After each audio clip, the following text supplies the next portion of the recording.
A mí desde chiquita hasta el muerto me quería hacer tontera. Todo el mundo tiene en su familia una tía que es su tía favorita. Una vez estando en la casa de mi tía se nos ocurrió con mis primas hacer una pijamada. Todo iba perfecto hasta que a una pendeja se le ocurrió contar historias de terror. Nosotras éramos una quinquigua, pero no contábamos tonteras tampoco. O sea, no eran historias hueso, que el tintín, que la llorona. Nosotras que el diablo también lame, que el hombre sin cabeza. Y después de eso ya nadie pudo dormir, menos la dueña de la casa, porque la dueña de la casa siempre duerme tranquila. Y en eso, como a eso de las 3 de la mañana, empezamos a escuchar tonteras. Que alguien era que hacía cumbia con esas ollas, que caminaban en la sala, que nos tocaban la puerta. Al otro día nuestra prima bien relajada nos dice, las hizo asustar el hueso.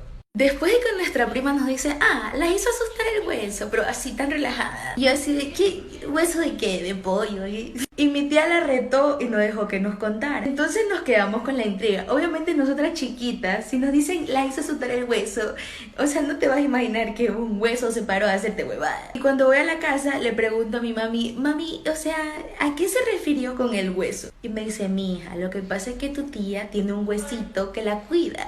No entendí tampoco. Ese tema para mí quedó en el olvido. Hasta que crecí y un día fuimos a la casa de mi tía y supuestamente ella no estaba. Pero nosotros veíamos bien que adentro de la casa había una sombra que se paseaba para allá y para acá. Y le llamamos a mi tía y dice, no, yo no estoy en la casa. Y era el huesito de nuevo. Entonces yo empecé como a maquinear. Yo necesitaba pistas, necesitaba saberlo. Fui a la fuente, le pregunté a mi tía. Aproveché un día que yo estaba sola con mi tía para que me cuente qué tiro con ese hueso, o sea, que se levanta la noche, que la empleada le barre. Y yo viejota seguía pensando que era un hueso de este vuelo que hacía asustar, o sea, el hueso, no el espíritu del hueso. Y entonces me empezó a contar la historia. Dice que cuando ella era un adolescente, que tenía como 16 años por ahí, murió una niña cerca de su casa y que esa niña era su amiga y le regalaron uno de sus huesitos, literalmente, un hueso de ella, para que la cuidara. Obviamente yo no me lo tomé con esa tranquilidad, ¿no? Yo era, o sea, ¿qué? ¿O qué? O sea, o sea, ¿de dónde? Y me decía, sí, un huesito de ella. Y yo le decía, pero qué chucha. Y luego cuando me dijo que ella no era la única persona que lo hacía, sino que en Ecuador lo hacía un montón de gente, yo dije, voy a investigar. Y resulta que esto es como una creencia desde las abuelas, que tienen un huesito en su casa y les cuidan la casa. Yo dije, deme 2. Y me contó que tener un huesito no es tan fácil que digamos. Que tienes como un compromiso con ese huesito. O sea, como que tienes que hacerle misa, rezarle. Y yo le decía a mi tía, o sea, literal es un espíritu. Y me dice, sí, mija, es un espíritu.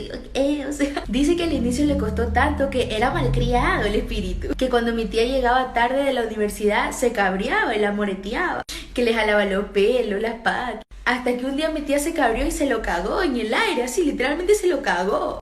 O sea, cuando ella me contaba todo eso yo era impactada. Y que dice que ahora es como su protección. Incluso que esos huesos se los pasan de casa a casa. Por decir, la vecina se va y le dice, vecina, préstame su hueso para que me cuide la casa.